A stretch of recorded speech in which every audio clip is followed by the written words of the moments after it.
Okay, shall we start? I think everybody who's in the call is in the call. One more person. Yep. Okay. Good morning, everyone, and welcome to the first day of SDC 2021.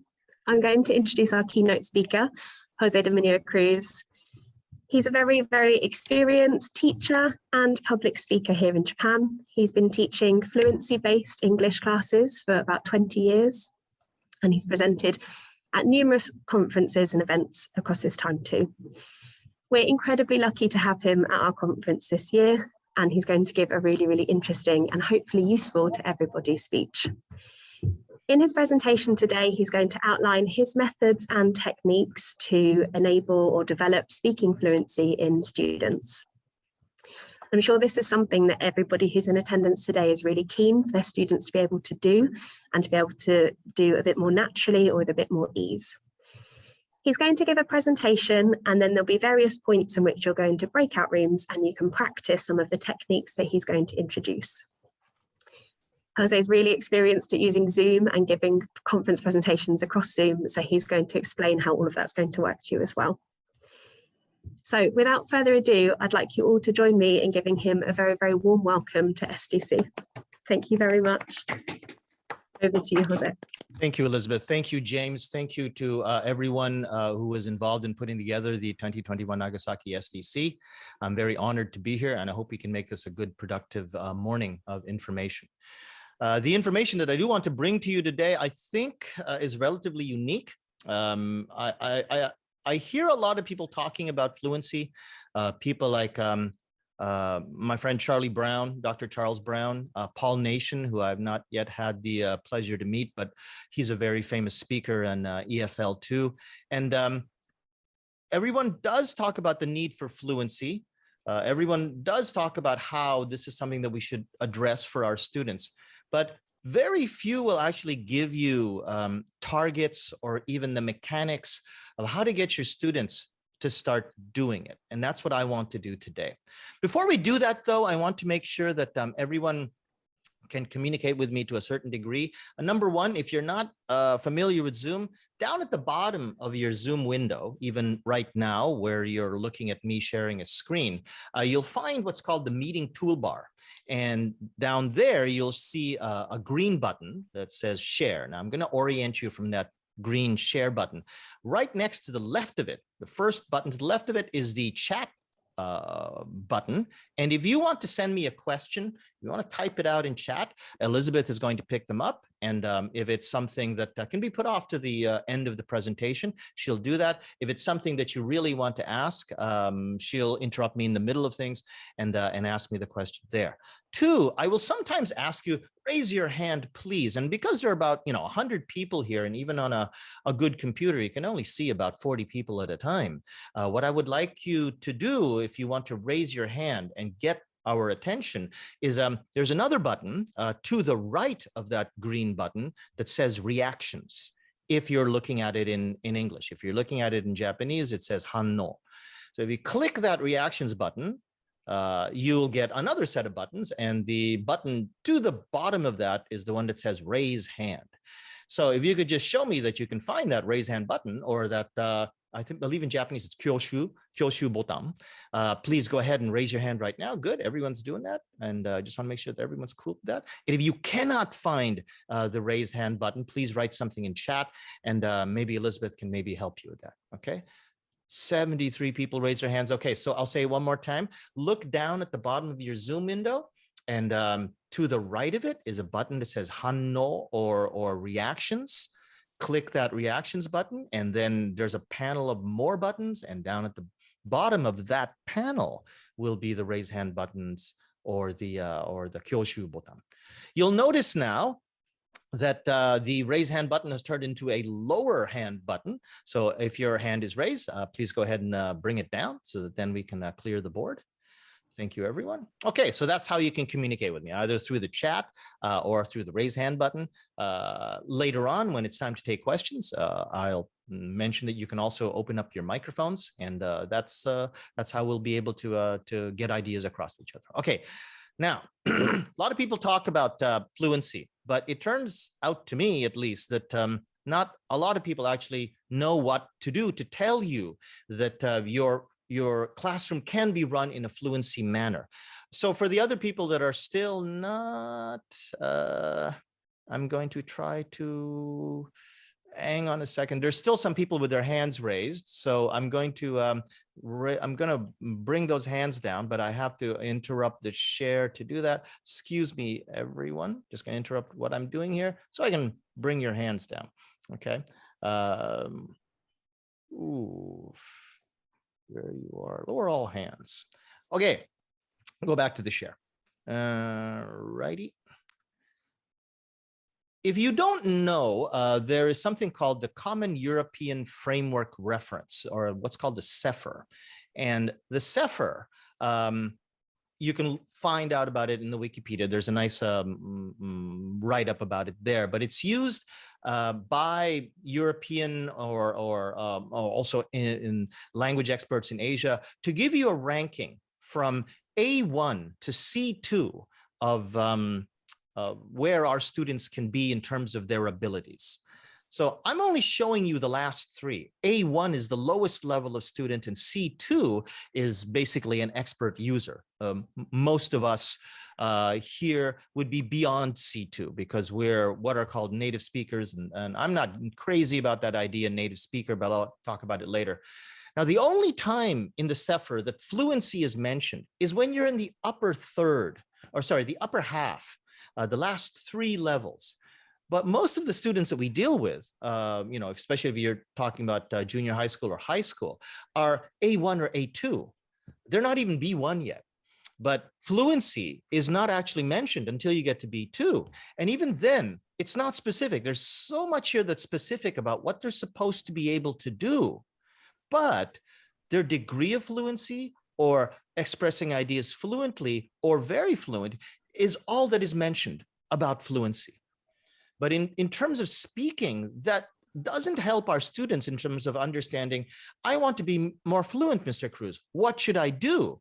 Well, okay, if you want to be B2, then you need a degree of fluency. Not really the best elevator pitch in the world, I would imagine. And then how do I know I'm a C1 versus a B2? Well, in terms of my fluency, well, you can express your ideas fluently, I guess. Not that specific, I would imagine. So when I started doing conversation classes, and I was very lucky to, excuse me here, I'm in Keynote, gonna mute everyone. Okay, so, or Elizabeth, if you could find that stray microphone, maybe if I can get you to mute it, please.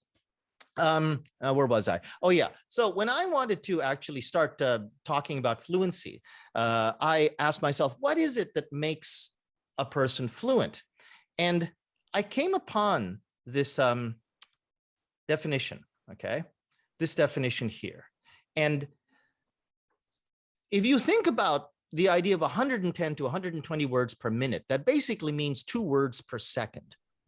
And that seems like it's fast, but let me speak as if I'm speaking 120 words per minute. It's not really that fast. Most children at about 5 years old, 4 years old, speak much faster than that.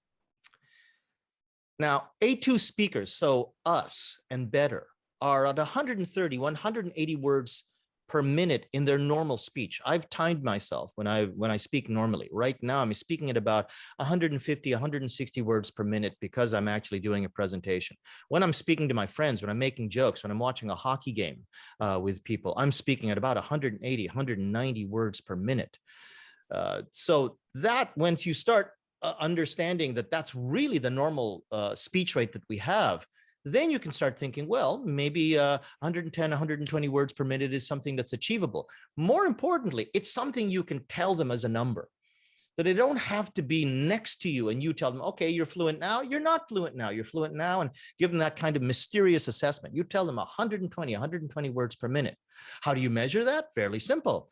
Pick up your phone, put your voice on record, okay, and then listen to it again, and then count the number of words that you heard, and then average it out. But there is a secondary definition of fluency that's very important, and that is your smoothness. And that is measured according to linguistics by a statistic called the mean length run. That's an intimidating idea. And basically, I'll just say it's their smoothness or the number of words that you can say without hitting a disfluency. Now, what is a disfluency? A disfluency is like when you, you start putting in these filler words, or you start saying or you have a macro disfluency as opposed to those micro disfluencies. A macro disfluency is like a reformulation or an uncontrolled repeat or a long pause or a short pause. Those are macro disfluencies. Micro disfluencies would be filler words and ums and uhs. Now, if you can speak like most of us who are good at presentation, if you can speak without a disfluency for 8 words or more, you're hitting what I call minimal fluency, or that you're doing, if I just want to go back here, you're already at about C1. If you can hit those 2 targets, 120 words per minute and 8 words in terms of a mean length run. A degree of fluency means you're approaching it. You're about 100 words per minute and your mean length run is about 6 words. But if you can get to those 2 specific targets that I just showed you, okay, these ones, then you're already at I would say C1. Then you start improving your fluency. But improving that fluency gets harder and harder as you go higher and higher in your abilities. Okay. And I want to show you how you can actually start showing this to your kids. Your students, I should say. So, but here's the takeaway. You want to be fluent? Okay, then you target 2 things. You have to speak quickly and you have to speak smoothly.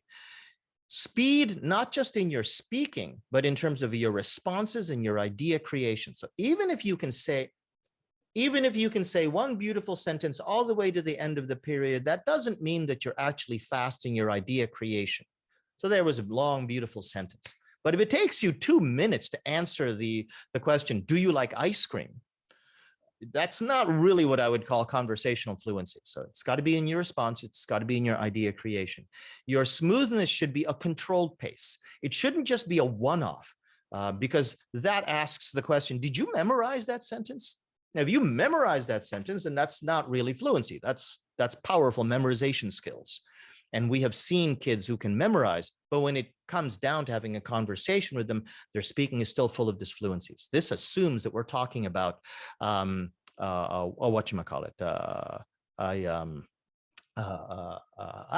spontaneous presentation. I'm going to skip around a little bit because I noticed that I want to show you exactly what I'm talking about. So when I'm talking about what I want to do in terms of the classroom, verbal classrooms is this method that I'm going to be talking about today. Now, in a nutshell, okay, it is instructing your students with set structures, or what we sometimes refer to as scaffolding, so that we can move them from initially simple drill-like exercises to independent conversations. And you do that within a classroom that promotes their speaking time, not to you, but to each other. And when I say face up speaking time, that's not reading from a book or with their eyes down or reading out loud a paragraph. This is what I call face up speaking time, where you're actually talking to each other to the level that you have, but you're learning that you don't need a piece of paper all the time in front of you. Now, the next thing I'm going to show you is a video, but before the video, I want to show you what will be on the blackboard behind me. It's basically this. Now, if there are any Canadians or maybe even people who are French, but are fluent in English as well, you will recognize these 7 lines as basically being the 7 basic pronouns that we use to learn French conjugation. I, you, he, she, it, we, they. Now, you could say, wait a minute, there's an 8th pronoun, in English, the second person plural, but the second person singular is the same conjugation. So you don't need to keep repeating it. And the whole idea of second person plural isn't necessary for this particular exercise. So that's what I have on what I'm going to show you in the blackboard behind me in this video. Now let's watch this video. It'll go for a couple of minutes. So just if you have any problems hearing it, okay, you shouldn't, but raise your hand and I'll interrupt the video and start it again. But here we go. My teacher wrote this up for me. Oh gosh, no, what is that? That's 46 years ago? Holy cow. Okay, when I first went to Canada. And one day she said, Jose, stand up, say all of this in a big, loud, fast voice. And I would stand up and I would say, I am, you are, he is, she is, it is, we are, they are. Very good. 2 times, faster, louder. I am, you are, he is, she is, it is, we are, they are. I am, you are, he is, she is, it is, we are, they are. Now, I bet if I asked one of you right now to do that, you couldn't. And you are university students who've studied English for 6 years. Just goes to show you, all the studying you do doesn't get you ready for speaking. So we're going to speak today. First thing we're going to do, I want you to turn around in your chairs 90 degrees. Turn around 90 degrees. Turn around and face your partner on that side. Just no, turn around in your chair. Yeah, just turn around in your chair. You don't have to turn the chair. Just turn around in your chair. Good. Okay. There you go. Good. Okay. And this is what we're going to do. I'm going to show you how to do this with you. Okay. Take it from the first line. Somebody, when I say ready, go. First line. Okay. You will. I'll go with I am. You'll begin with you are, and I'll continue with he is, she is, and we'll continue from there. When we get to the bottom, we go back to the top. Ready? I'll start. I am. You are. He is. She is. It is. Look at me. Look We at me. are. They are. I am. You are. He is. She is. It is. We are. They I are. am. You He are. is. She It is. We are. Over here, over here, over here. Very difficult, yeah? Yes. But it looks so easy, yeah? Because looking at something in English, studying it on paper is nowhere near as difficult as looking at somebody in the eyes. So it's okay. If you want to look at this, go ahead. Take a look. You can check the order. You can check whatever it is you want. But when you speak to a person, learn to go from paper to a person's eyes. Look all you want, but when your mouth moves, you go back to the person. Okay, when I say ready, go, somebody begins. Look at your partners. Ready? Go!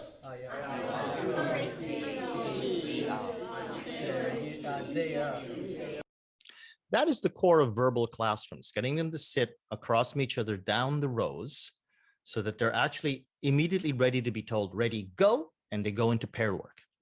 Now, you might be wondering, what is this video? Well, I did this as a demonstration class, and I have a YouTube playlist that I can show you how to access later. There was a gentleman in the background. That is my friend, Professor Robert Long, and he teaches at Kyushu Institute of Technology. He's a professor there. I teach there part-time, and he asked to videotape my classroom because he also researches fluency. I research it from a professional development, practical linguistics side. He researches it from the statistical side of things. But he saw that I can actually provide a solution in terms of how you actually teach fluency and wanted to bring my method into his research.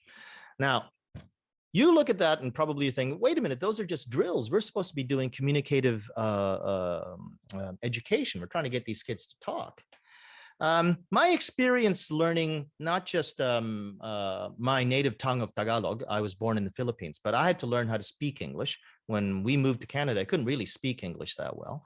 I used to learn how to speak French. And I tried hard with that, but I failed with that. But that failure led to my ultimate knowledge in terms of fluency, because I know what I didn't do learning how to speak French. And when I learned how to speak Japanese, I applied what I didn't do in French to what I did do in Japanese. One of them was this: you do have to go through a set amount of time where you're making sure that, just like when you're learning to play the guitar, you're learning to play the scales on the guitar or scales on a piano. Just like when you're learning how to play baseball, you spend hours in the batting cage. And if we can make the analogy that spending hours in the batting cage or playing scales on a piano is akin to drills, you cannot get away from the idea that you have to learn to play scales, spend time in the batting cage, even throw catch with your friends. And you cannot just keep playing games. Yes, games, actual matches, actual piano recitals are more exciting, more fun perhaps, but you do need to spend some time, unless you're a very gifted genius or a very gifted player, spending some time practicing. And that's what these sort of immediate first week practices that I'm about to show you from here will allow students to do. If they do that enough, they will get to this point. This is where I am with a typical class at week 13. Now, in university, there were 16 weeks of class. The last 2 weeks I used for testing. The last week, or the week before those last 2 weeks, I put them into their own groups. But this is what they look like going through my class. You can see that they're animated, that they're speaking without paper, that they're joking with each other, they're making gestures.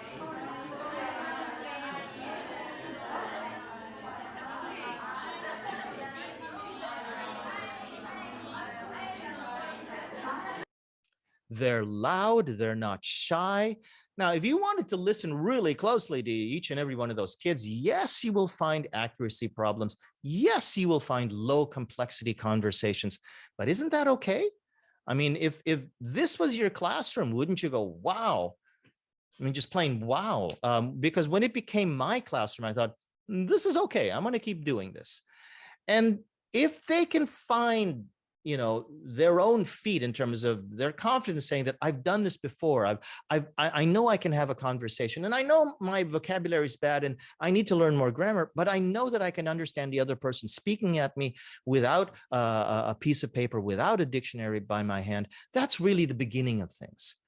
If you think about your natural progression as a first language native speaker, when you were 2 or 3 years old, that's how you learned to speak your language. You didn't do it by holding onto a pen and writing a lot. You didn't know how to hold a pen at 2 years old, 3 years old. You didn't know how to look in a dictionary. You couldn't even read, but you could speak. And from those speaking moments, those moments of confidence building, then you started learning more vocabulary and grammar. Okay, so as we go from there, the disadvantages and advantages of this classroom are numerous, but because it's such a paradigm shift, you should be aware of what it entails. Now, in terms of the students, okay, one thing that they're going to tell you, especially if you're in high school, and this is something that you do have to address, and I can answer that question a little bit, although not so much.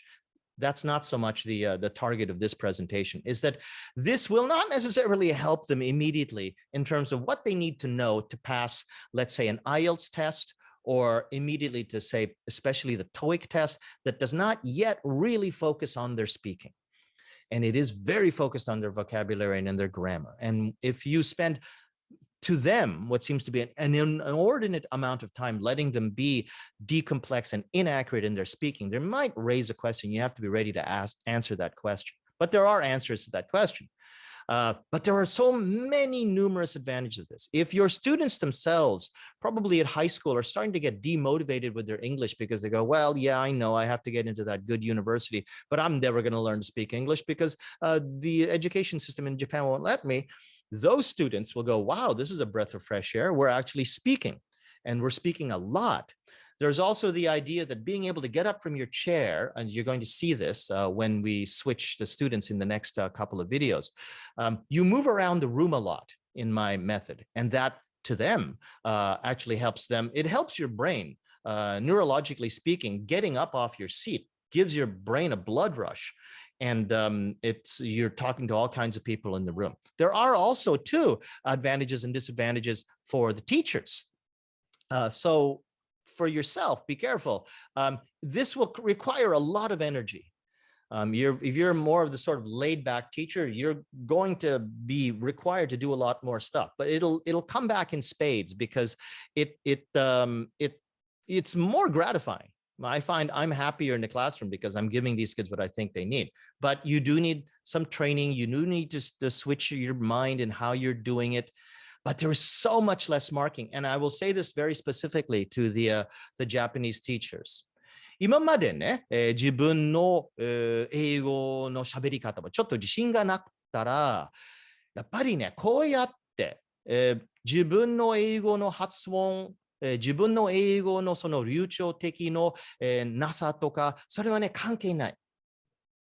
だいたいこれで、誰でも、そのネイティブスピーカーでも、日本人の先生たちでもね、これを使いますよ。So what I said to the Japanese was that you can do this too. It does not require anyone who is perfectly fluent in English. It does not require perfect fluency in English. It requires knowledge of the method. So let's keep going here.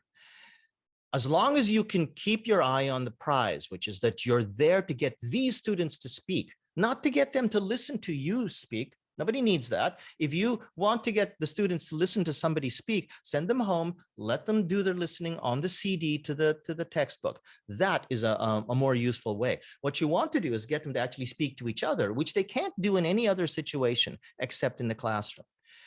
You are setting your focus on fluency and idea production, not necessarily accuracy and complexity, because those can be targeted later, but they cannot be targeted without a basis of fluency.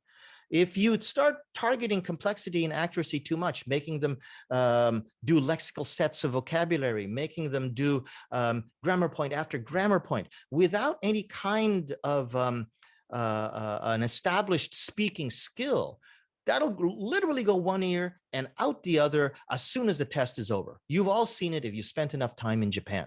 But if they can speak, then they have shelves inside their brain to actually put these ideas, these new words in.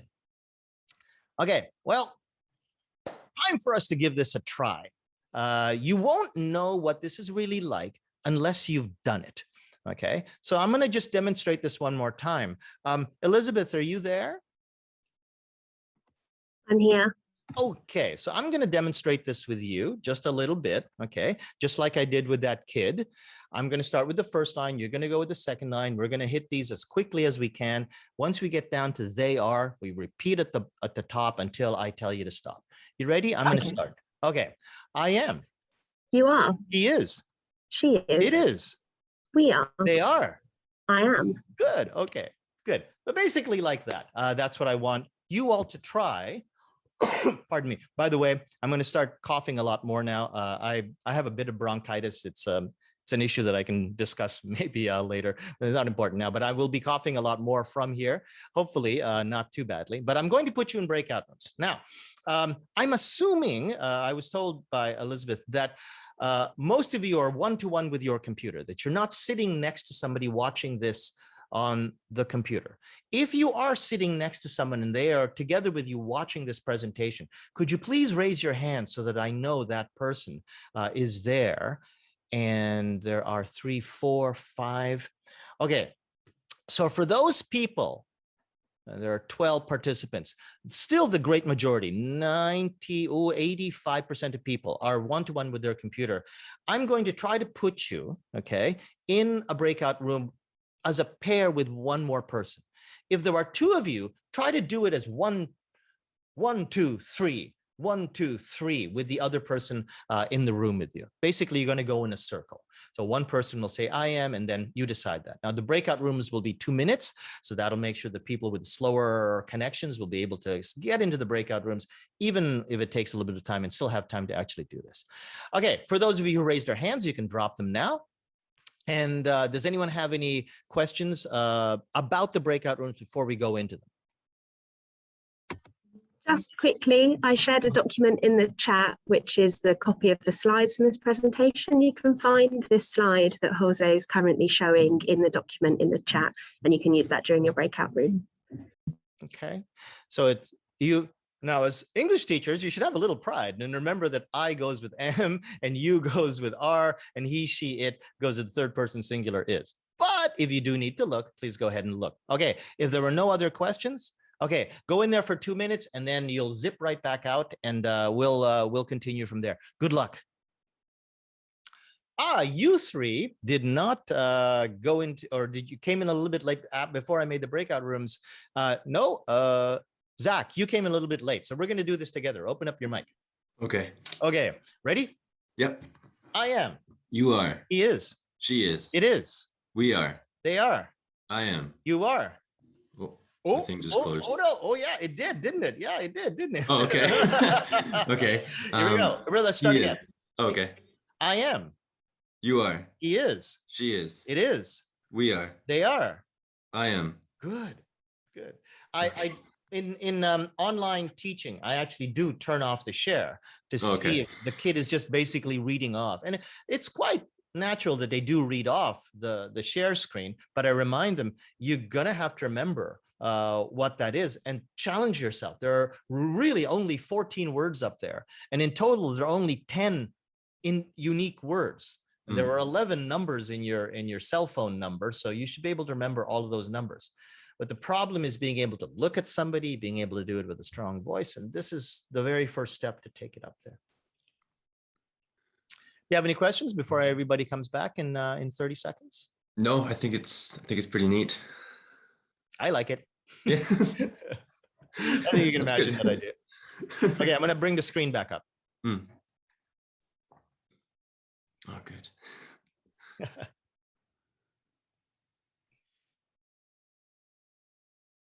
And thanks very much, by the way. I will make sure that you get into a breakout room next time.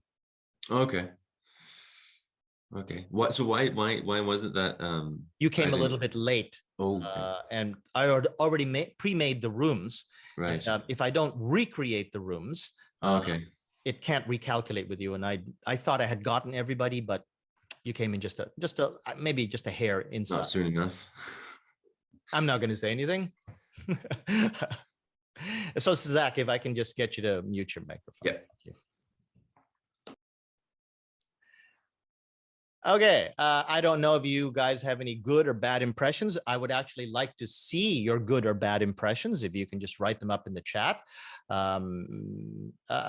If you have a unique observation, that would be good. Otherwise, we're going to get a whole bunch of interesting lines in the chat. So maybe just to keep it to something like if there's a question, something about the method. And then Elizabeth, were there any pressing questions in the chat that maybe I should be asked now? I think it's a good point to ask any questions.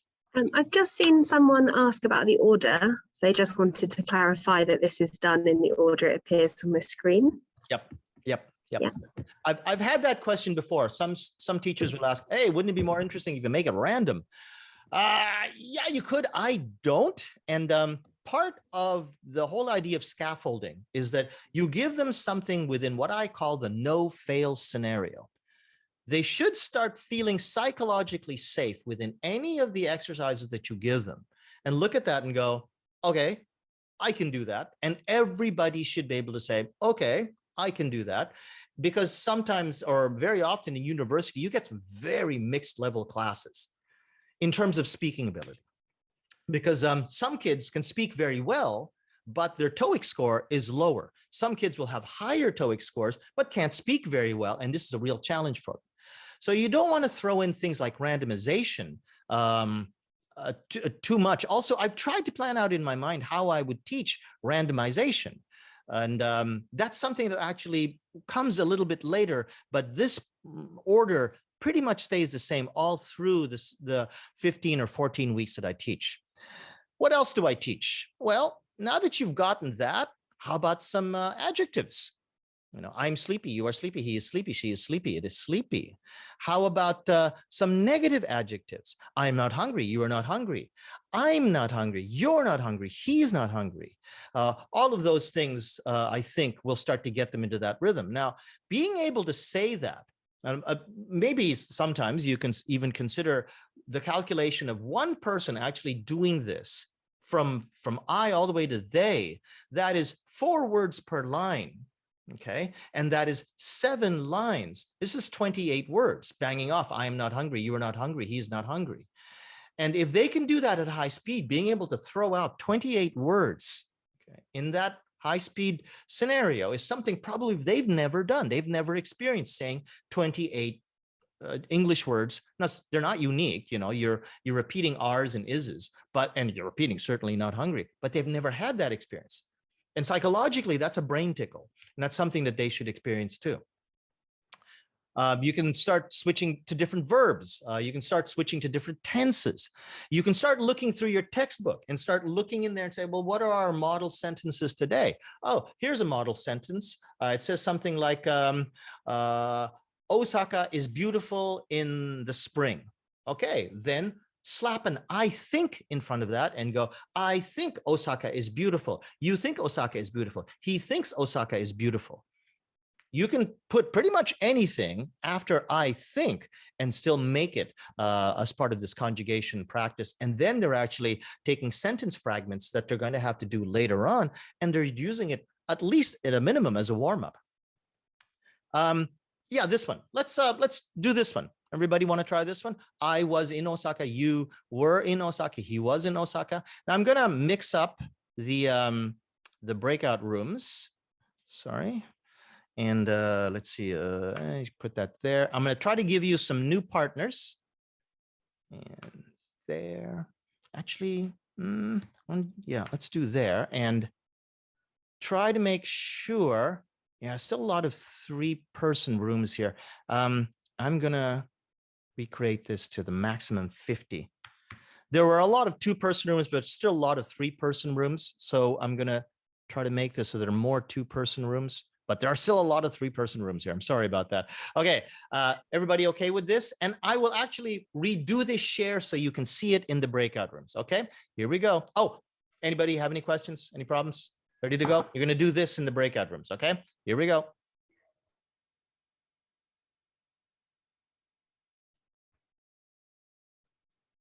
I always like this part of the breakout rooms when all the students come back, because very often I see them laughing.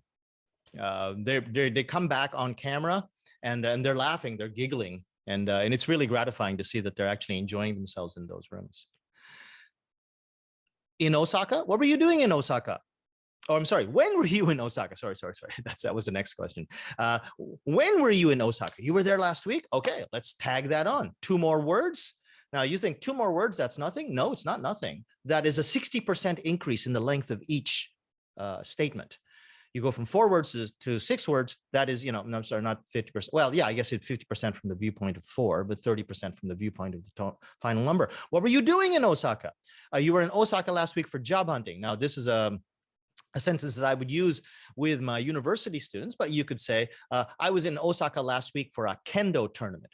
I was in Osaka last week for a speech contest. So something a bit more, pardon me, the junior high schoolers would want to do. Okay. Let's see here. Sorry, I just got to make sure that I reset these breakout rooms so that then I don't forget about the people who just came in. Now, I'm going to show you another video. Okay. And this takes you to the next stage. If you were to do just these 7 pronouns, there is a lot of benefit here. But one of the other things that our students have problems with, even though it does not seem on paper that would be difficult, is the question grammar for English. The question grammar seems so simple. Take the subject, take the verb, switch them over. But if you even think about it in terms of how you would do that, I mean, let's say that was the rule for Japanese. Try doing it in Japanese. It is hard to do. So let's watch this video, because this is where I start explaining something called the AQP. And the AQP translates out to the answer question pattern. Now, normally you say question answer, but it will become relatively obvious why I call it the AQP, the answer question pattern. Okay, so here we go. I have a very crazy way of doing this practice. Person starts at I go. When you make the question, you make it with the subject next in order. So if your answer was I go, your question will use you. I go, do you go? Your answer to this question uses the same subject, which then takes the next subject. This question uses this answer, which then takes the next subject, and so on and so on. It looks hard, but actually, once you start doing it, it starts getting pretty easy. Let's take this slowly. You have any questions, too? Okay, so I'll go slow. I go, do you go? I go, do you go? You go, does he go? Good. He goes, does she go? She goes. Do we go?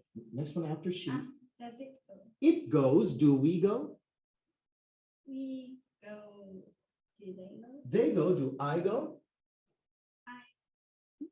You go. They go, do I go? I go. Do you go? You go, does he go?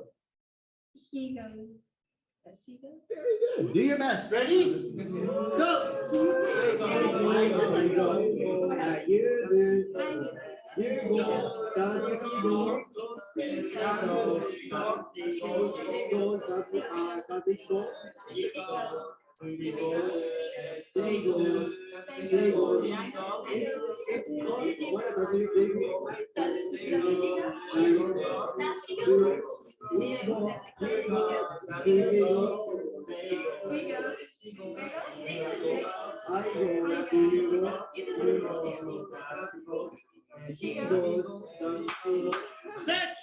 Now, watch how they move around.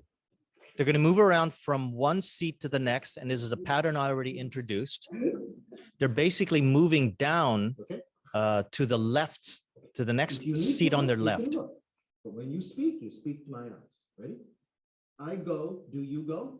You go, does he go? He goes, does she go? She goes, does it go? It goes, do we go? We go, do they go? Good. Do your best. Ready? Go. I go, do you go? Do you go? You go, does he go? And I didn't explain this as much as I should have. This was a demonstration class to kids who had, there were two students there from my class who already knew what I was doing. But the majority of the kids, the other 14 kids, were from Professor Long's class, and they had no idea what I was doing. So it's basically a body of students that had no idea what I was doing. Their reactions are normal. Their reactions are basically what I would get from most students. And you can tell that even though their TOEIC is actually pretty high at 650, they still had a little bit of a problem doing this, because what you and I do when we say something like, am I going crazy, or I can't find my keys? That whole thing about am I, that's instinctive. And to be able to make that question fluently, it has to be instinctive. Now, how do you make it instinctive? Well, you make it instinctive just the same way that a good batting coach and a good hitter work on his instinctive reaction to seeing a curveball. Suddenly it's a curveball because that pitcher is really sneaky and he instinctively knows how to lean down and into it. That's something that you cannot build unless you've done these kind of exercises. So let's do something that's actually a little bit easier than what they were doing. They were doing questions with regular verbs, which require the introduction of the auxiliary verb do. I go, do you go? Let's do something like this, okay? Let's just do be verb again, because we've been doing be verb with I was and I am.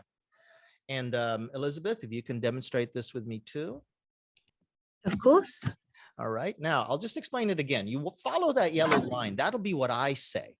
And then what Elizabeth will react with is the subject that I use in the question will be the answer to her, will be the answer for her. Now, yes, if you actually ask, are you? The natural answer is I am or we are.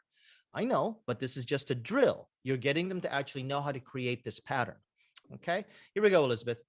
I am. Are you? You are. Is he? He is. Is she? She is. Is it? It is. Are we? We are. Are they? They are. Am I? I am. Are you? Good. And then you just keep going and you just keep going. Okay. I have time for a quick question before we throw in, because this is a bit of a step above. Try your best. I will broadcast this slide into your breakout rooms as I did before. Try not to look at it. Challenge yourself like the students are challenging themselves, because I'm telling them, no, it's up there. Okay. But when you speak, look at me. When you utter something, look into the camera.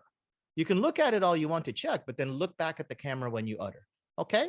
And now I just want to make sure, because I think a couple of people came in a little bit late, so I'm going to have to recreate these rooms yet again.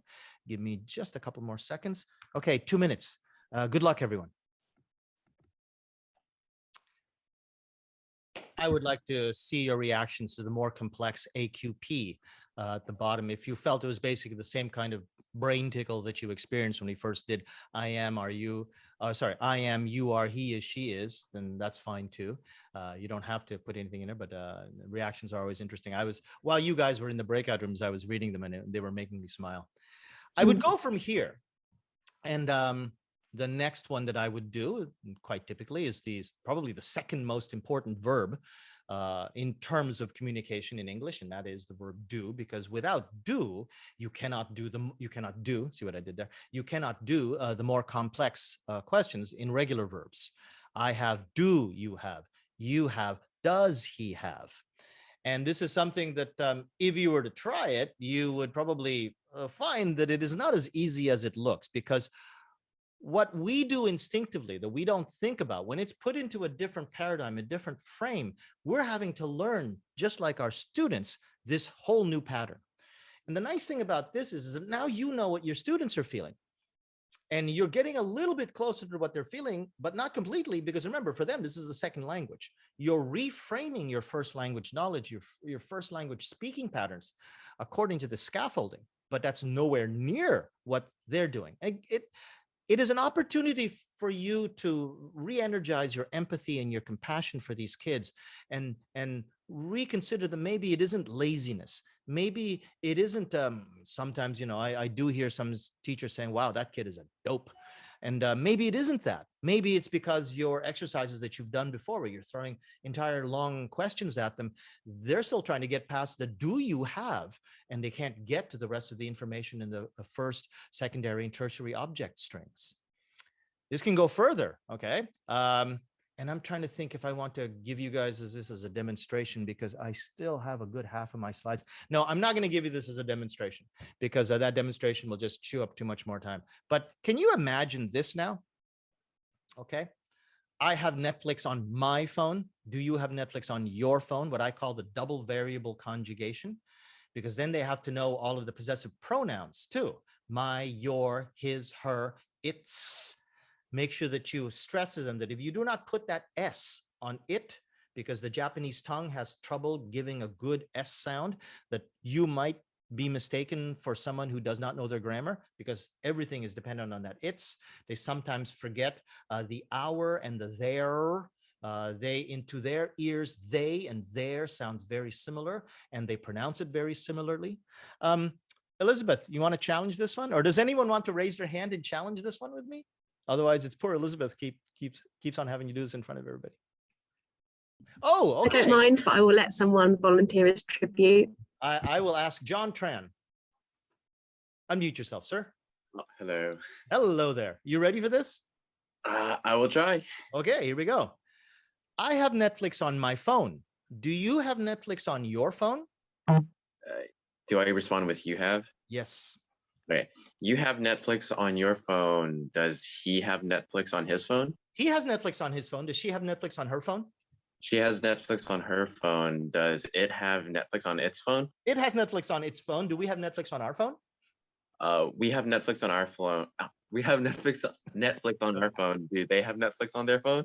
And it starts becoming fun, right? Because you, even as the instructor, when you flub and you show that you're having as much trouble with this as they do,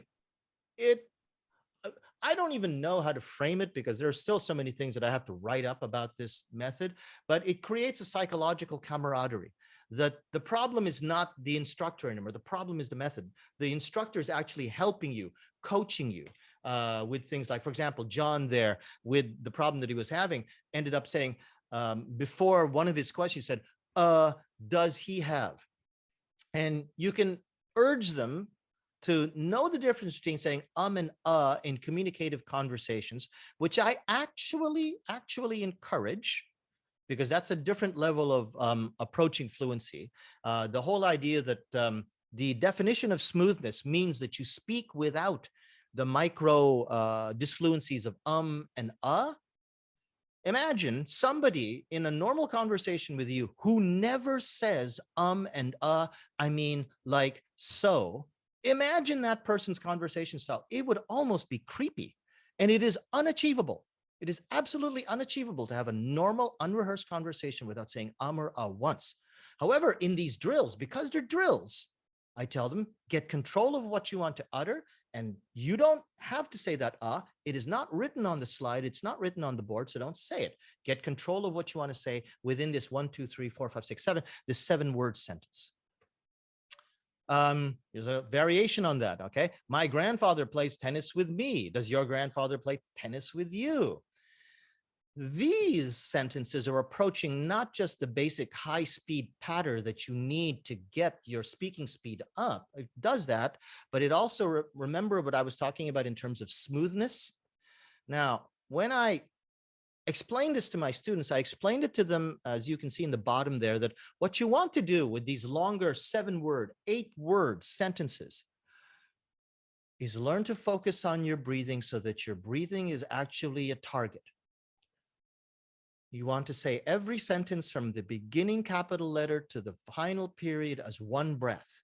You tell them, take a deep breath and make sure that your breath is coming out as you're actually saying the sentence. That kind of control is not necessarily communicative yet. What you're trying to encourage is that they have control over what they want to say. Disfluencies show a lack of control. Now, sometimes if you're in a very complex conversation, if you're emotional in the conversation, yes, you will lose control, but you don't want to go into the conversation without any control whatsoever. So this is another video where we had already done about an hour's work and we were doing longer sentences. And there's a really good student, but he wasn't able to get real control of the sentence. So watch what I do here. A little bit difficult. I live in Kitakyushu with my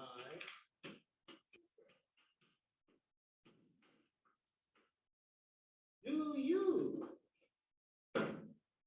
live in Kitakyushu with your sister? And you can see they're already freaking out, right? Forget. So let's review. I, my, you, your, he, his, she, it, it's. Now, especially that S. If that S is not there, it changes the meaning. We, our, they, their. I live in Kitakyushu with my sister. Do you live in Kitakyushu with your sister? You live in Kitakyushu with your sister. Does he live in Kitakyushu with his sister? Good. Very good. But again, come back to this practice. Perfect grammar. Pronunciation was perfect, but that was not fluent. So if we go back to this. He lives in Kitakyushu with his sister. If you feel confident, do everything in one breath. But try to do at least one sentence with no stopping, with a nice pace, all in one breath. Do your best. Ready? Go. I live in Kitakyushu with my sister. Do you live in Kitakyushu with your sister? Do you live in Kitakyushu with your sister? You were going up and down and up and down. So smooth, smooth. I live in Kitakyushu with my sister.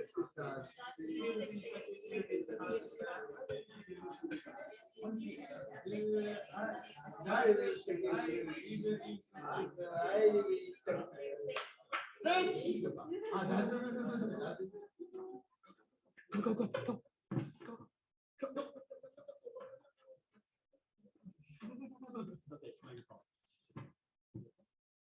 I know this is really hard.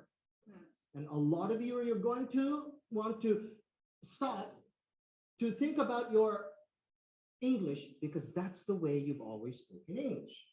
That, unfortunately, leads you to what we call broken English. You're going to stop all the time to speak. No, one breath. Ready? Okay. Okay, number one, take a deep breath. Here we go. I live in Kitakyushu with my sister. Do you live in Kitakyushu with your sister? You live in Kitakyushu with your sister. No, no, no. Now that was just because you were going too fast. You weren't ready. You wanted to force it. Don't force it. Take your time. If it takes a long time here, no problem. It will get faster. It will get better. But you must do it first correctly. Take your time. Do your best. Ready? Go. I live with Turkish with my sister. Do you live with Turkish with your sister? When you're fully in this paradigm, you don't bug these kids at all about their accuracy or their complexity. Complexity and accuracy is taken care of for them by the blackboard. You do what I did with those two boys, the earlier pair, and basically just tell them, listen, this is what you want to do. This method works really well with people who have done coaching for sports or teaching of skills like piano or guitar, because there a coach looks at different things. Coach looks at motivation. A coach looks at what this person is, not what they don't know. There's very little to know, but what they're doing that does not allow their knowledge to come out the way that it should. Here's one for you. This is one of the longer ones that I ever did with this a bunch of students. I like watching Blu-rays at home more than going to the cinema. So this shows you that you can take something out of your textbooks like more than, or a comparative phrase like that, or better or worse or best, the best, and you can just throw it up there with using very basic verbs like I like or I think. You can make it easier on them, giving them a reprieve so that then the question is nothing that's very difficult. How about you? How about him? How about her? The focus is entirely on that one long sentence at the very start. And once they get to the point where one idea, one breath, and fairly high patter, high speed repetitions through the AQP become fairly simple for them, then we start taking the next steps toward what I was talking about with independent conversation. Now, when people were saying, well, what about, randomization so that then they can start actually not being able to predict what's happening? Well, this is covered here. Now, this is the end result of the pattern that I'm about to show you. Okay, so imagine first, okay, that these kids are supposed to be, that they're supposed to be talking about I like, do you like, does he like, he likes, then put in the object. I like music. Do you like music? You like music. Does he like music? If that's the start of the day at about week 7, and you're going, okay, well, this is, we've been doing this for the past 6 weeks. It's pretty easy. Okay, kids, we're going to do something new. And you start telling them, okay, I want you to repeat that I like music as many times as you want until you can come up with a new word. There are actually a whole bunch of other scaffolds here, but because I'm skipping so that then we can get this in time so that you still have some time to ask me some questions. If you want to see the entire classroom, go to my YouTube playlist. The entire classroom goes from point 0 to the entire 2-hour mark without any cuts. It's just cuts for editing, but basically all of the exercises are in order. So repeat, I like music as many times as you want until you can come up with a new word. When that word is ready, okay, and only when that word is ready, don't stop in the middle to think of the word. When that word is ready, switch it out. So we would go something like this. I like music. I like music. I like music. I like music. I like music. I like baseball. I like baseball. I like baseball. And the reason why there were question marks instead of numbers up there in terms of repetition orders, it's because you want them to be able to choose the number of times they repeat. They can repeat as many times as they want until they get the new word, and they can repeat the new word as many times as they want until they're sure their partner can understand that word. The room is full of noise. Maybe they've always spoken with a very small voice up until now, and they have to make sure that the other person hears it. So encourage them to make sure they repeat for information. They will then ask the question, I like baseball. I like baseball. Do you like baseball? The person who is listening to them will then take the word baseball or music and use it as their repetition word until they can come up with their new word. That takes us back to what it was that I was showing you just before. Now, that itself can also be very difficult. But anybody want to try a demonstration with me here? No, bet you nobody raises their hand. Oh my gosh, 2 people raise their hands. Amber, would you like to try that? Oh, Amber put her hand down. Okay. Okay, Alex or Alec. I'm sorry, Oh, Alec. I think Amber's still good. Sorry, Oh, she Amber's just still put good. her hand down because she's good to do it. Yeah. Okay, cool. Amber, okay, your microphone's good. Hi, how are you? I'm good. How are you? Okay, your voice is a little low, so you're gonna have to speak up a little bit, okay? Okay. Oh, there, you're much better off now. Okay, I will take you back. This is to this one. It's a little more clearly written. Do you have any questions about this? I don't think so. Okay. Please watch the YouTube video. The demonstrations for this are much more clear. I'm just really speeding up. So here we go. I like music. I like music. I like music. I like music. I like pizza. I like pizza. I like pizza. Do you like pizza? I like pizza. I like pizza. I like pizza. I like pizza. Do you like books? No, I like books. Do you like books? Good. I like books. I like books. I like books. I like books. I like books. I like books. I like movies. I like movies. I like movies. Do you like movies? I like movies. I like movies. I like movies. I like movies. I like Movies. movies. I like movies. I like movies. I like tea. Do you like tea? And also too, you down here with the new word, you only said it once. I like tea. Do you like tea? You were trying to get to the end of the conversation as quickly as you could. You want to encourage them to make sure that you were trying to get to the end because you wanted to finish. But what I want to tell these kids is you want to actually repeat because you're not even sure yet, as soon as you want to get to the end, that the other person heard you. I want to make sure they heard you, and they're going to look like this. And then that means that communication has been struck. If you're speaking only for yourself, where like, okay, you heard me, right? You heard me, right? And you didn't actually confirm it. That's a paradigm that you want to get the students out of, and you want to demonstrate that. And it is hard because your natural reaction is, especially because we're native speakers, that you just say it once and you're going to pick it up. But you want to train these kids to repeat. There's power in repeating. Thank you, Amber. That was really well done. If you can get them to the point where they're saying things like, I like coffee, I like coffee, I like tea, do you like tea? Then you can throw in the conjunctions and but. Now, there are other conjunctions, but this is a nice simple one because you teach them and but, and means that both of those conjoining sentences, those conjoining independent clauses are of the same type. They're either both positive or they're both negative because they're and. I don't like coffee and I don't like tea. Now, if you have but, then you can teach them, I like coffee, but I don't like tea. I like tea, but I don't like coffee. Okay. I don't like coffee, but I like tea. And you give them all kinds of different variables. Still within, you're telling them, okay, you don't like the first one, you like the second one, kind of thing. You're still controlling them. But at a certain point, you start telling them, tell you what, you know what, let's just take out all of these constraints. And if you don't like coffee, you don't like coffee, tell your partner who says that they like coffee that you don't like coffee. Tell them the truth.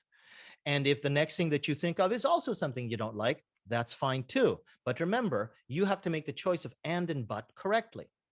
Then you go from there, and you can look on the left here. I start telling them how to express their preferences, either negative or positive, with variations from I love to I hate. And you can tell them this is where we're starting to get to the point where you're actually expressing your own ideas to the other person within a very small confine of meaning. Now, let's talk about your family. I have a sister. I have a sister. You can see that up here. I like my sister. I like my sister. I like my sister, but I hate my brother. I like my sister, but I hate my brother. Do you have a sister? Or maybe you ended with I love my mother. Then they have to learn the difference between saying, do you have a sister and do you like your mother? Because some kids don't have brothers or sisters. Some kids don't have aunts or uncles. Now you're teaching them how to be able to make these very variable judgments on the fly without losing their fluency, without losing their eye contact. It takes a long time, and you have to judge the room. You can't just follow a lesson plan according to time. You have to look at this room and maybe, I don't know, some weeks it's easier, some weeks it's not. gets ever more complex. You start talking about the family. So you talk about the characteristics of the people in the family. You talk about the possessions that each person has. My sister has a car. My sister has a new car. And depending on how you introduce these variables and what types of things that you want them to say, you can get to the point where you've done this for weeks and they know how to do this. And you tell them, tell you what, let's just take all that out and let's just talk about high school. Okay. Now, I'm making this seem like it's really simple, but trust me, if you follow the scaffolding that I recommend, you just say, let's talk about high school, ready, go. With a good demonstration, they will talk about high school, even if they've never touched that subject ever before. The assessments, if you were to do this through an entire semester, what would you assess for? Well, if you've been assessing for fluency, then you should not be assessing for complexity. You should not be assessing for the vocabulary. You should not be assessing for anything else but what you taught in the classroom. Are you looking at your partner? Are you smiling when you speak? Are you speaking equally? Are you still being shy? Are you looking down? All of these things that you taught, those should be the assessment points. So if you look at I'm going to cancel my share here for a second so that then we can, sorry about this. I'm going to escape that and show you that actual page so that I can zero in on it. The assessment points are equal and natural conversation, conversation style, communication, and speed and fun. Are you having fun even? Okay, or all of you being nervous like you normally would be if it's your very first time ever speaking to a native speaker at a train station or on the street? Are you smiling? Are you looking in somebody's eyes? That's part of conversation style. Are you speaking naturally? Are you trying to get away with a rehearsed speech or a rehearsed order? I will dock you points for that. And are you actually making intelligible communication within the confines of your limited English ability? If you still say something like, I go Hakata tomorrow. I go Hakata tomorrow. You go Hakata together. You go Hakata with me. Tomorrow, no, I have test. You have test. You forgot test. Test? Me? You test. What's wrong with that? That's a great conversation. There's meaning in that.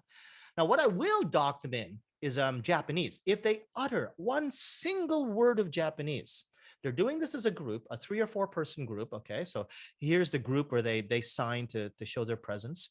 Okay, they're doing this as a group. So if one person says anything in Japanese, but they say something like, I go Hakata tomorrow, that eto counts as Japanese. One word, that's 5 points off the group score. Each one of these 4 black mark categories are 25 points of value to 100-point total.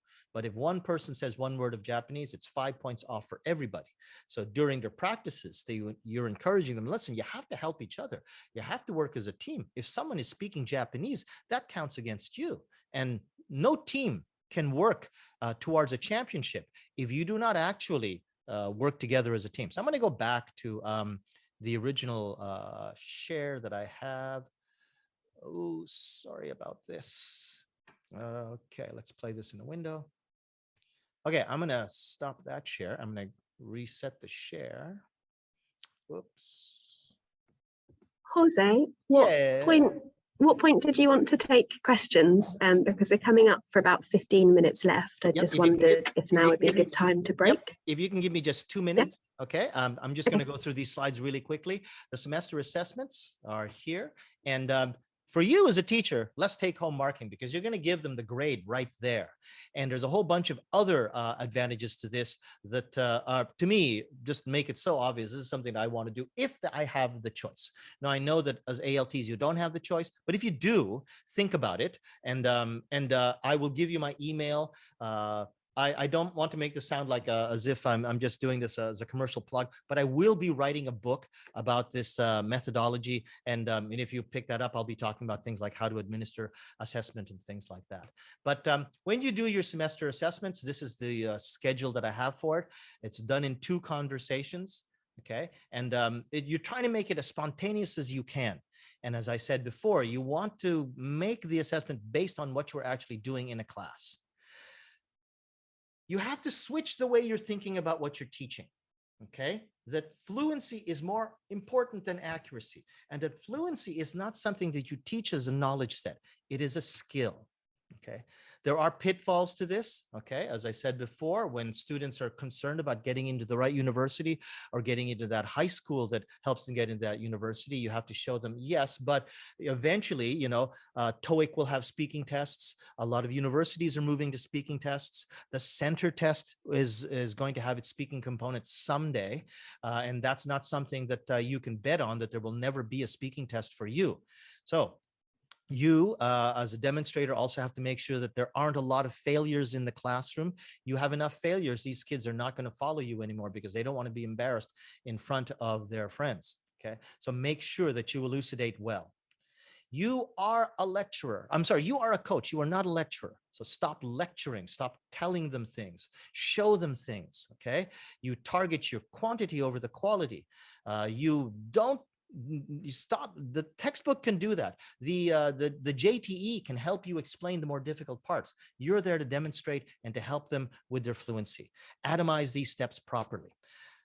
You might be wondering, yeah, but you teach in university, Jose. I teach in a junior high school. I've taught this to junior high school kids. It works. As soon as I say ready, go, they go. Who's there? Jennifer Crittenden, she teaches in high school, works for her. Mary Virgil Uchida, she teaches at university and she teaches at her own eikaiwa. She teaches this to 6-year-old kids. She teaches at a junior high school. She teaches it to junior high schoolers. Catherine Akasaka teaches at a junior high school. No problem with her. Adam Jenkins, he's a good friend of mine. He teaches at the Shizuoka Institute of Science Technology. This also was in that PDF that you downloaded. That is the URL for my website, and that QR code goes to the same URL. My email address is here. I am very, very happy to take any questions that you could not ask me here in my email. Please do so.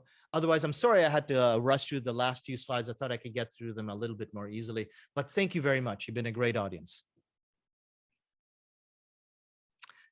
We have a few minutes, right, Elizabeth?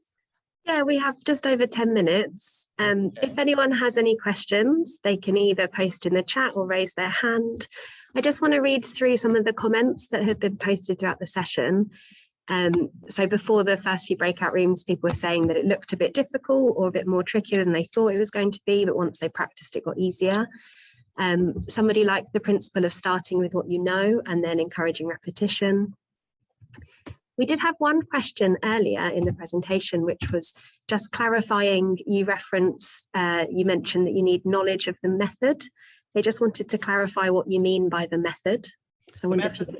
Yeah, the method is verbal classrooms itself. So this whole thing that I've been talking about. When I say the method or it, I'm talking about verbal classrooms.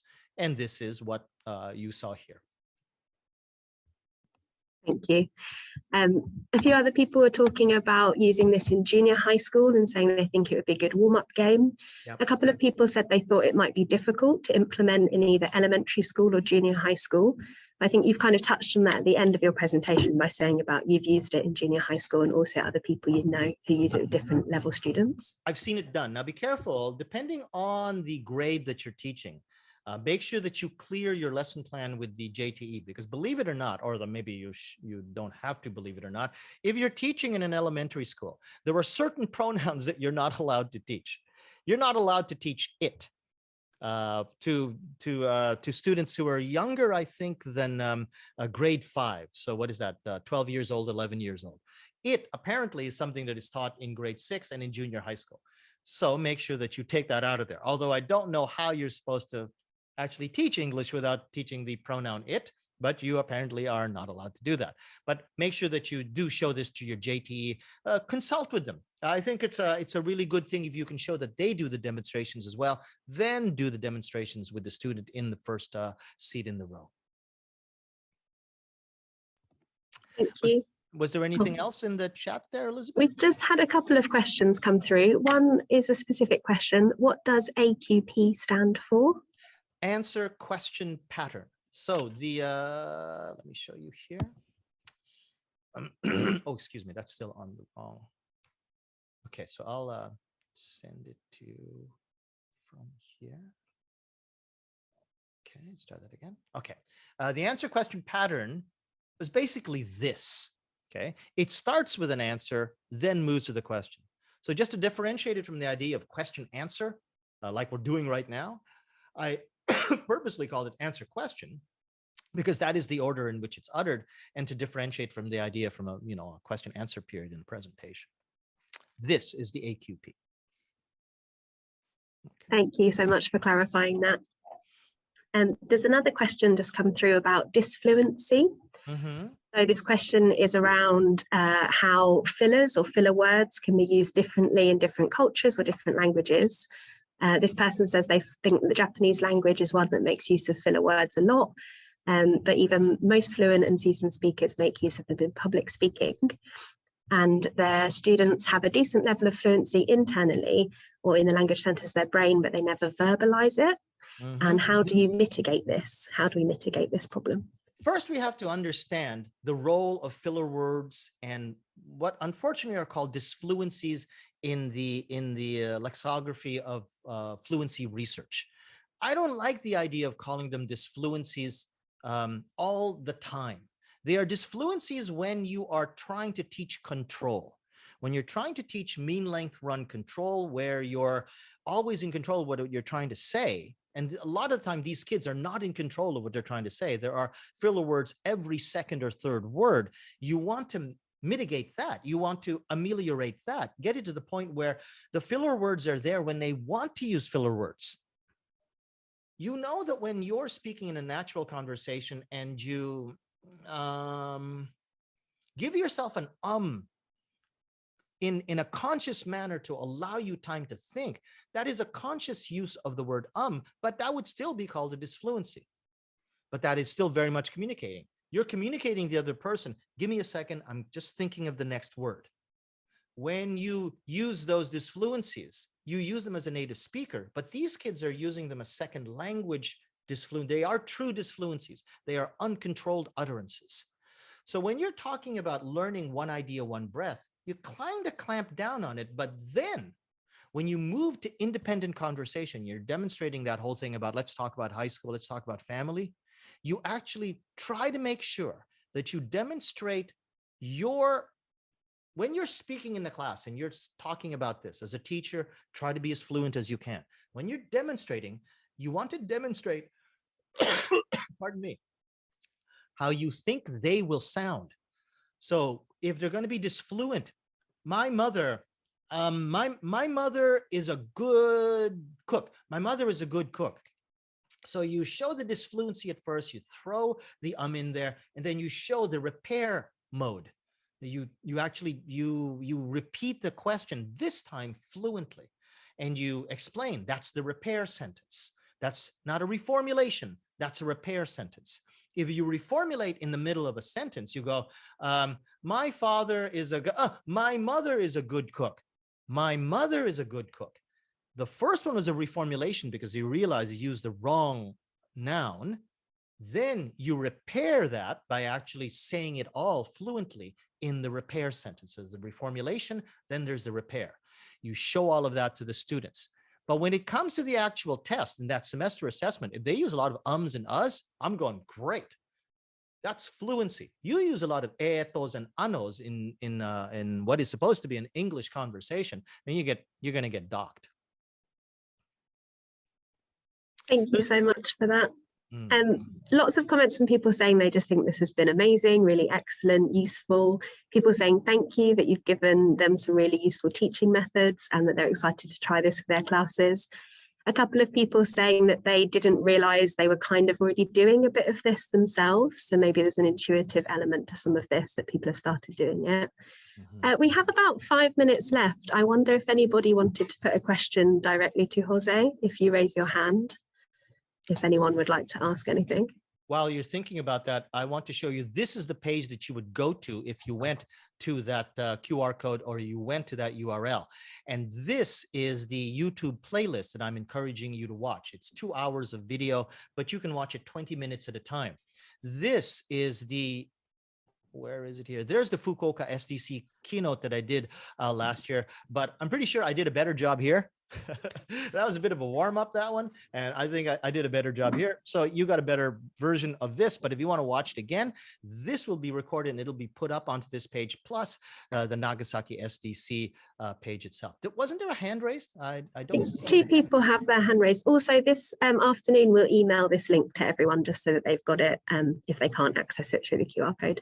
Adam and Saif have both raised their hand. If you want to pick someone, please go ahead. Saif, you raised your hand first. Go ahead. Open up your mic. Okay, Jose. Hi. Hi. How you doing? Pretty Hi. good. Very good presentation. Thank you very much. Thank you I have very much. I have one question. So where did the AQP came from? I mean, how did you come up with this method? Does it have any theoretical underpinnings, or is it mainly stemmed from your classroom experience? If it has actually some theoretical underpinnings, I would really appreciate if you can refer me to some of the literature. Thank you. I have been asked this so many times, and I have a paper that's about to be, I believe, about to be published through Japan Association of Language Teachers. Okay. That'll probably be published in about a month or two, but I can give you a manuscript, and actually that's what I'm going to do. I'm going to put it onto that website for download. I can give you that manuscript. Now, to answer Thank you your so question, the AQP was something that I came up with when I noticed around 1998, 1999, most of you weren't here yet, but I was. Yes, I am that old. 1998 or 1999, that when I first started teaching back in 1991, I could walk into a classroom and just speak full on English like this. And my kids would understand me. My students would understand me. Yes, they had fluency problems, but their level was much higher. That unfortunately began to change around 1995 and started taking precipitous 20% per year drops in level from 1995 until about 1998.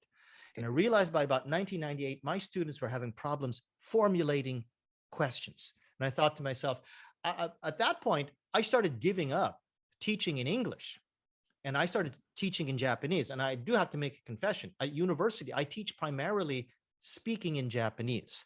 I no longer have classes that are high enough level that I can get away with doing this entirely in English until the students prove to me that they have the motivation and the base skill to be able to accept what I'm saying entirely in English. Now, in that 1998, 1999 timeframe, I realized they need to be drilled not just in general speed and smoothness, because they don't have the basic grammar to actually think, what is the question form of I am? Oh yeah, am I? And it takes them 30 seconds to do that before they can utter it. They had no instinctive reaction to be able to do it. And I thought they needed some drills to be able to do that. That's where I came up with it. Okay, so the method came from your own personal experience with Yes. students and in the classroom. But it Right. does have a theoretical underpinning, Okay. but you have to find, basically, there's no theoretical underpinning that says, this is the AQP, do this. I made Yeah. the AQP, but Okay. there are people like, oh, now I've forgotten his name, but Paul Nation talks about fluency. And there's a theory called skills acquisition theory. The guy who made it up, his name slips my mind right now, but there are theories about the need for actual drills in the Yeah. classroom, even though a lot of teachers don't like drills. Yeah, I think during the presentation also you mentioned something about how kids actually naturally start speaking before they start writing, and how they look their parents in the eyes, and I know this also has some kind of like theoretical underpinnings within an approach which is called the natural approach. Yeah, I think the whole Saif, method, I think it has Saif, kind of sorry. Sorry, multiple. Saif, sorry. Yeah, sorry. We got a couple of other questions, and I We don't have- even know if we're at time Yeah, already. we have Right, literally sorry. 2 minutes left. Sorry to interrupt. We have literally Okay. 2 minutes left. If we can just take a question from Adam, and then we'll probably have to close. Sorry. Okay. Try to make Thank it you, Jose. real quick, the question, Adam. Am I unmuted? Am I good? No, you're good. Go. Okay, good. I'm like privately messaging Safe. Hurry up, Safe. I want to ask a question. So, Okay, please ask the question. yes. So question is more of a request. I really like your presentation and everything that Thank you gave, and a lot of it really aligns with my philosophy on teaching. I've made the sport analogy myself specifically, so I feel like we're really on the same wavelength. I'm doing a workshop right after this on phonics. But anyway, what I'd really like is a really concise point form highlight of what you think the absolute most important points of the lecture you just gave are. Like if they could be summarized into like a bullet point of like 4 or 5 points, not necessarily like right now, but even like, later on when the resources get put up or whatever. I feel, and just something that I could also show to my JTEs and then refer them to the video or something like that. Like just where it's, very very good summary of what we went over or whatever. That I would like that. You're pointing at a slide here, I see. I am. And first, go watch the videos on the YouTube playlist. Watch all of that. Take notes of how I did it. Because even if I did do a bullet point thing, okay, I think showing the JTE what this is actually better. More importantly, you, maybe not you so much, Adam, it sounds like you've already done this. The most important thing is that you go into a paradigm shift, that you are a coach, not a lecturer, that you are not teaching any more information. These kids have to be able to go back to the old information. Literally, this came from an intensive course called literally UWYK, Using What You Know, where we took freshman salarymen at big companies and we told them, let's go back to the very basics. And that's what we did there. I was the one that came up with the AQP, but the whole idea is that you're not giving them any new information. They don't need any new information. They have to take the old information and start uttering it fluently. My favorite analogy is they've got the whole six-pack, but they don't have the plastic thing to hold it together. Okay, yeah, that'll make for a lot of dropped beers. And nobody wants that. Okay, I think we have time for just we might have to wrap up. I'm sorry, we are a couple of minutes over time. Our next session starts at 11:40, so we're going to have to wrap up, I'm afraid. I want to say, I'm sure on behalf of everyone, thank you so much for coming to speak today. I think this has been so useful for everyone, and it's something that we can apply in all of our schools and whoever we're teaching. So thank you so much, and thank you for your time as well, Jose. If everyone can give a final big round of applause. Thank you. Thank you very much. Just want to make a quick point. If you don't have it, if you didn't see it on the slide, Elizabeth has my email address, and I will say it just one time, jose@goldfish365.com. Please send me your questions. I'm very happy, even if I don't sell any books, to actually get this out, because this is something that I think passionately is necessary in junior high schools and high schools. So please contact me if you have any other questions. Thank you very much. This afternoon, we'll email that to all of you, and Akamura Sensei will email it to the JTs as well. Thank you very much, everyone, for attending. I'm going to finish the call. The next session starts at 11:40. So please go to the next session. Thank you. Bye, everyone. I'm glad you enjoyed it. Thank you so much, Jose.